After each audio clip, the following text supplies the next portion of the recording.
Hello, I'm Colin Cerizum, and today I'm going to explain you the front log pull technique.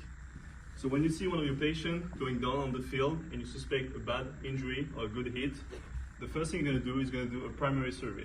So assessing what is wrong with your patient. So I'm going to come over him and ask him what happened, when did he get hurt.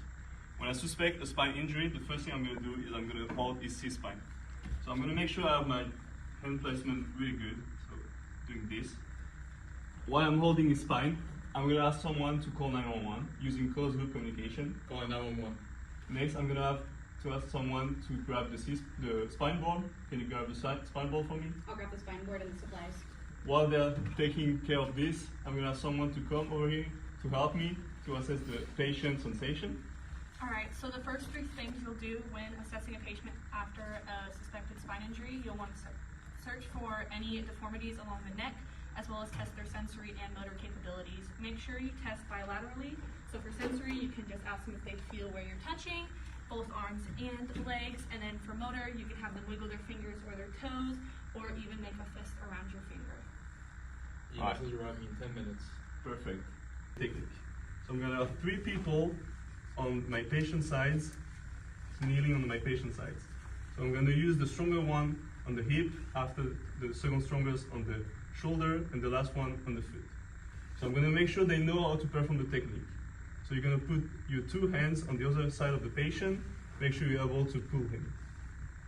Alright, I'm going to explain the technique. I'm going to say 1, 2, 3, pull. We're going to pull the patient at 90 degrees, hold him in this position. While he's in this position, I'm going to have the individual holding the spine board, sliding the spine board above the head of the patient to make sure he's in a good position. After, when the spine board is going to be here, I'm going to say 1, 2, 3 down, and we're going to put the patient down on the spine board. I'm going to make sure everyone is ready.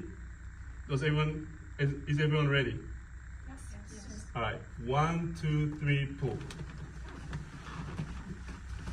And now we're going to slide the spine board, making sure it's in a good position. A little bit, yeah, perfect. 1, 2, 3, down. Good. My patient looks like he's in a good position on the spine. I don't need to perform any other technique. So now we're going to start to put the straps on him. The first strap we're going to put is the one on the shoulder. And after we're going to go distally to put all the other straps. We're going to make sure we put the head straps at the end. Finally, we're going to put the phone block at the head.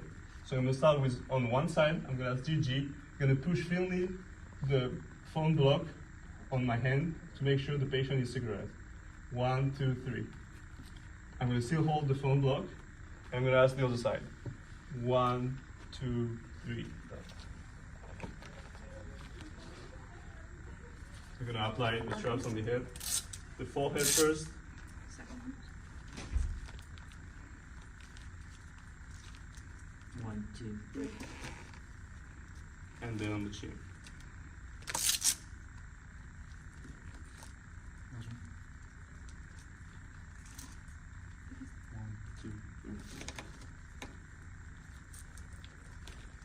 No,